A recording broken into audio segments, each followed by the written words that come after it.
Yeah, I think it has to be the case.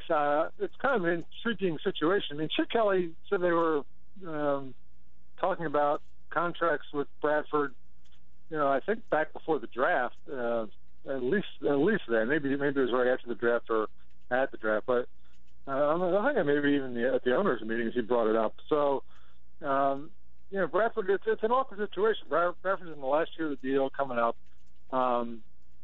If he's going to be the quarterback, you really want to have that guy locked up. That's a position you don't want to have a lot of uncertainty about. But meanwhile, Kelly is saying, it's going to be an open competition between Sanchez and Bradford and everybody else there, for that matter. That nobody, it's not like last year where Nick Foles had come off the great season and had clearly established himself as the guy, and Sanchez was brand new and all that. Kelly wants it to be an open competition. But if you sign Sam Bradford to a 5-year deal that's, approaching $100 million or something like that, in overall value, I don't see how he's not your starting quarterback for that kind of money. So I don't know how much of it is just, Kelly doesn't want to insult Sanchez with his, he's a guy, he re-signed him, he brought him back. He's valuable, the backup quarterback. I mean, Chip Kelly has been here for 2 years, and he's had to go to his backup quarterback 2 years in a row. So, he wants to value that guy and respect that guy. But, to me, it seems like if you're going to do a fair market contract for Sam Bradford, that market has to be sort of dictated by his status as your number one quarterback. Yeah, and, Phil, Sam is in an interesting spot because, well publicized, he's the last quarterback to really get one of those big deals. So he's making big money. I'm assuming the Eagles don't want to pay him that kind of money, but they can offer him more years. So does Bradford make out better to take more years or just stick with the money that he's making and prove to them that you're going to have to pay me more because your offense has shown that numbers are inflated, so I can probably get more if I perform? Yeah, it's a great question. I mean, he's got Tom Condon's his agent. He's one of the more powerful, well-established agents around. He got a roughly $78 million contract the first time around for Sam Bradford.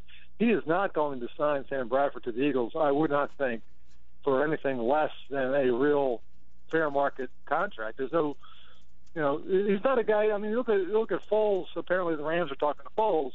This guy was a third-round pick. He might make a little bit over $1 million this year on the last year of his 4-year rookie contract. He's a guy that if you approach him with a somewhat under-market deal, but with some real money in it, he might take it because he's never really made any money in the NFL. He's seen how fast you can get hurt and be out, and how little security it really is. Sam Bradford, if he plays out this season, is going to make almost $80 million from NFL teams in 5 years. He's got no pressure. He's got no urgency about I finally got to get my money. He's already got his money, so there's no reason for him or his agent to settle for anything less than a fair market contract for a starting quarterback in the NFL. And we just saw Cam Newton get close to $100 million in a new deal in Carolina. Like Bradford, former number one overall pick. That's the market, and that's the kind of numbers that Bradford's going to be looking for. And he's got no incentive to do anything early to try to get security because he's already got security. Not only that, Phil, how about waiting for Foles to sign to see what he gets? Because you got to say, well, if he got that, I got to get more than what he has. And that may be. And anything that, it may well be that, if you're Tom Condon and you've signed a lot of these kind of contracts, you may look at it and just say, his view of Foles may be that we're not in that market. That's a different market. The Eagles might want Sam Bradford to be in the market that Nick Foles might set.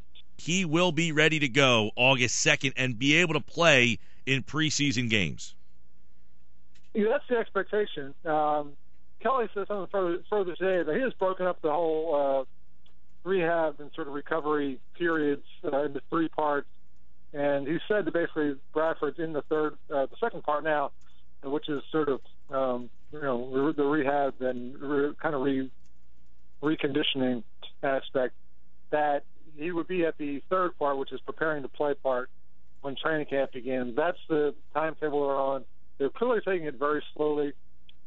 He kind of rushed it a little bit last year, perhaps, with the Rams, tore it again. Whether that was the reason or not, no one knows, but the bottom line is it happened, and there's no reason to be anything but cautious this time around. So they're taking it slow with him. I mean, he could probably be out there doing 11 on 11 drills just because, I mean, there's no contact now. It's not like he's getting hit, but somebody could accidentally hit your knee. I mean, if somebody falls down, I didn't see anybody, it didn't happen to anybody else. Nobody got, Michael Kendricks briefly was out of practice today. It looked like he hurt his arm a little bit. Something like that happens. It's a little thing. No one's going to miss any time because there's no games or anything yet. But if it's Sam Bradford and one of those knees, especially the one that's been torn twice, you just, taking no chances makes a lot of sense at this point.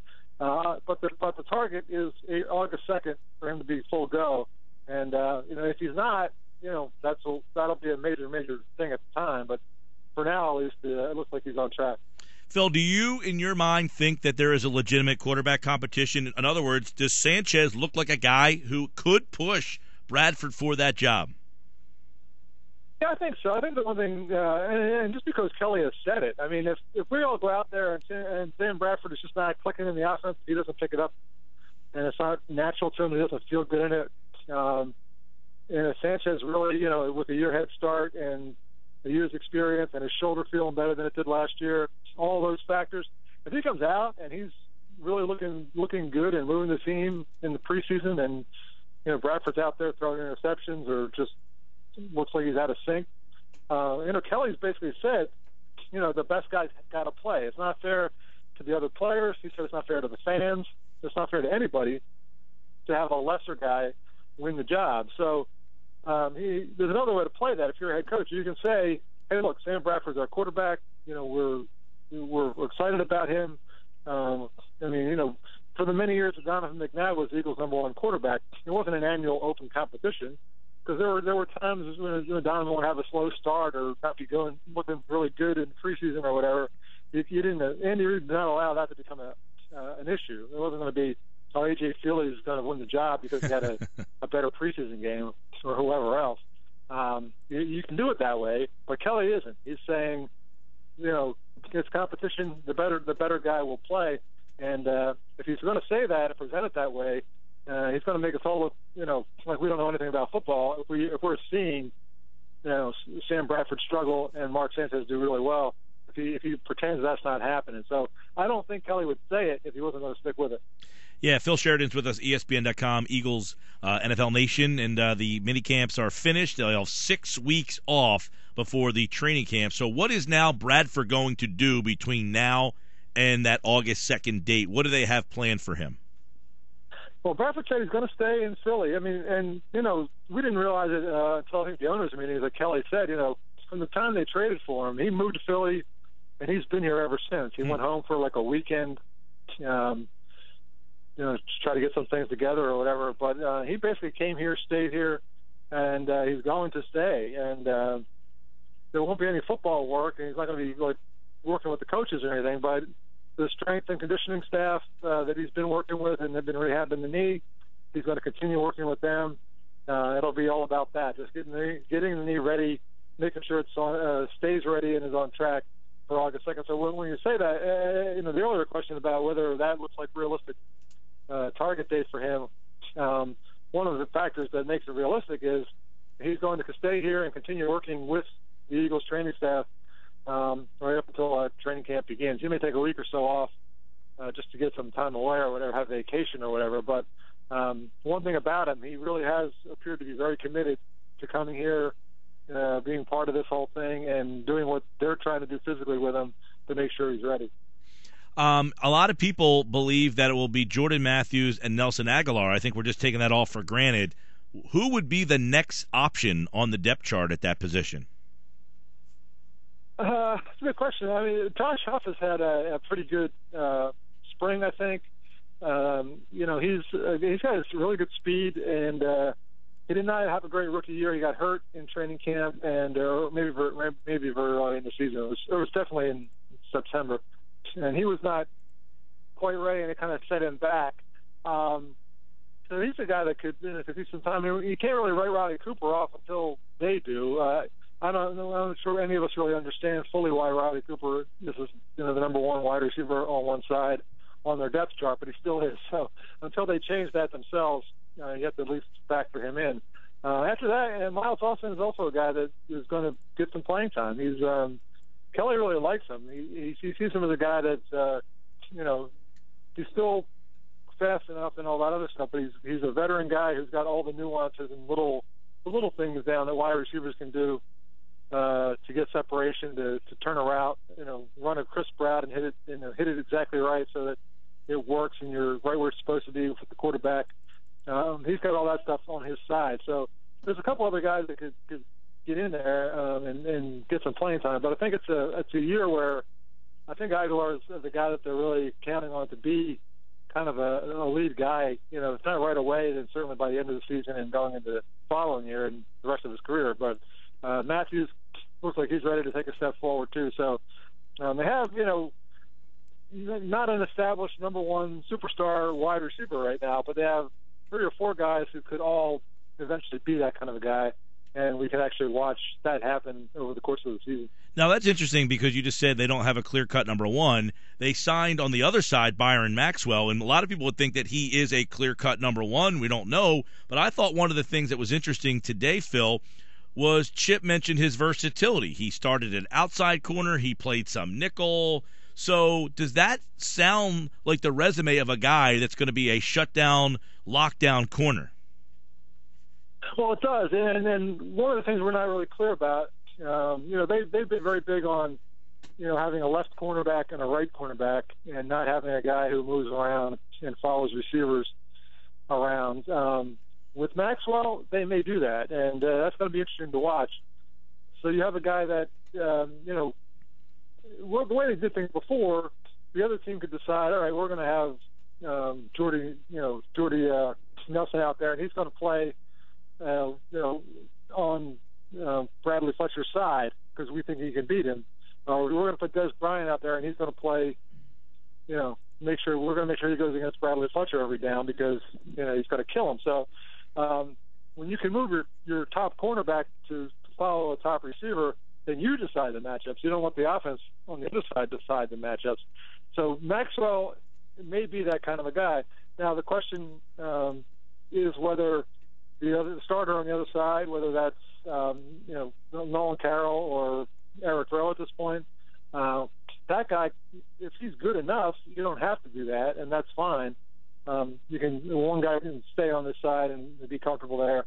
But to answer the question, I think that because Maxwell is the guy, he's getting paid like the guy, and because he's the most established and experienced guy, he could be a guy that moves around and is assigned to, basically, try to take the best receiver on the other team out of the game and let the other guys deal with the secondary guys. So the secondary receivers, not secondary players. He's a very good cornerback, and Kelly liked that he can move inside and outside, but that you can do that, that can help if, say, Des Bryant lines up in the slot to try to get away from your top guy. If your top guy can move into the slot and he's comfortable there, that gives you another tool in the toolbox. Phil Sheridan over at ESPN.com wrote about Zach Ertz. You got text messages from Tony Gonzalez texting back and forth asking for some advice. A lot of people think that this is a breakout candidate. I know Darren Sproles said that he's about to be a superstar. It sounds like everybody thinks Ertz is going to be a big-time part of this offense. But to do that, Phil, he's going to have to get on the field a little bit more. How do you see his role expanding, or how they work in him and Selleck to make Ertz more of a part of the offense? One of the things that Ertz did, which I thought was pretty impressive, was he went and found Hudson Houck, the old Dallas Cowboys offensive line coach for many years, and he looked up Tony Gonzalez and he looked up Hudson Houck, and he went up to California and met with them both, and he had Houck coaching him to help him be a better blocker, a better run blocker especially. So you have a great old offensive line coach teaching you how to run block better, and just working with you individually. That shows a level of commitment to that part of the game.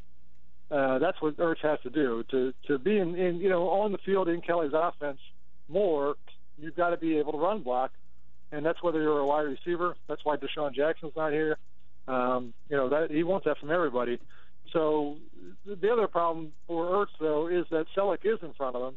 And, Kelly talked about Selleck again today. Basically, as hard as Ertz has been working, Kelly still says that Selleck may be the hardest working guy they have on the whole team. So it's a good problem for the Eagles. You have two guys that are that committed and that good and that well-rounded as tight ends.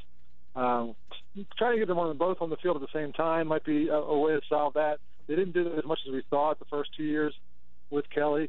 I think we all thought that we'd see a little bit more of that, maybe in three tight ends in places, and they didn't do quite as much of that as we thought. So, maybe now with Ertz picking up the run blocking part of his game, they could do that a little bit. But yeah, he does seem like a guy that's he's shown enough that you can see that he can do it. He had the 15 catches against Washington last year. I mean, that was just a remarkable game. Ertz is a big playmaking kind of guy. Just like everything else, though, he just needs to be more consistent with it and able to do the other little things, and he's working at it. So I have a feeling that he will have a very good year. We're talking with Phil Sheridan, ESPN.com. NFL Nation covers the Eagles. Safety, corner, right guard. I would think that maybe they will be the three most significant battles at training camp, Phil? Yeah, I think that sounds about right. The quarterback thing is obviously going to get a lot of attention. It's still easier to follow in terms of stats, and the camera's always on the quarterbacks, so we'll be able to monitor that as it happens. It's hard to tell sometimes with guards and especially safeties too. Cornerbacks tend to get found out a little bit too. They're kind of exposed out there, but those are probably the four spots. And I think quarterback it's more like Sanchez is going to be the caretaker of the position until Bradford's ready. And it's probably Bradford's job, if they're tied, and it's his job to lose ultimately. The other spots, the safety position especially feels really wide open. And I guess the right guard spot too. Matt Tobin's going to get the first crack at it. That's the guy that they always mention first when they talk about it. But, Andrew Gardner basically took the job away from him last year when he was playing right guard after Herman's got hurt. He was having a little trouble with his balance and his footwork because he'd been playing on the left side, and all of a sudden he's playing on the right side, and he kept getting leaning the wrong way and getting thrown out of balance by defensive players. So they put Gardner in. So you have a guy that lost a job last year. He could lose it again, obviously. So those competitions will be, not only interesting to watch, but really important to the outcome of the season. If you have a real problem at right guard, or we've seen what it's like when you have no safety play, nothing decent in the safety position. We've seen too much of that the last few years too. So bad secondary play and problems with the offensive line can really, really undermine your season. No doubt. We'll see it all unfold 6 weeks from now, August 2nd. So, Phil, I'm sure we will not hear any news between now and then from the Eagles. You'll have a nice 6 weeks of vacation time, correct? Yeah, that's what they'd like. We'll see what happens. I guess at some point Evan Mathis will sign somewhere, and that'll be a story when he signs, and then a story when he says whatever he's going to say about Chip. But for the most part, aside from possibly a Bradford contract, all the draft picks are signed. Everything's ready to go. Unless somebody gets in trouble somewhere, it looks like a pretty quiet couple of weeks coming up. We shall see. Phil Sheridan, everybody over at ESPN.com, NFL Nation covering the Eagles. Thanks, Phil. Yep, thank you, Mike. Bye-bye. All right, Phil Sheridan, guys, and of course the Eagles.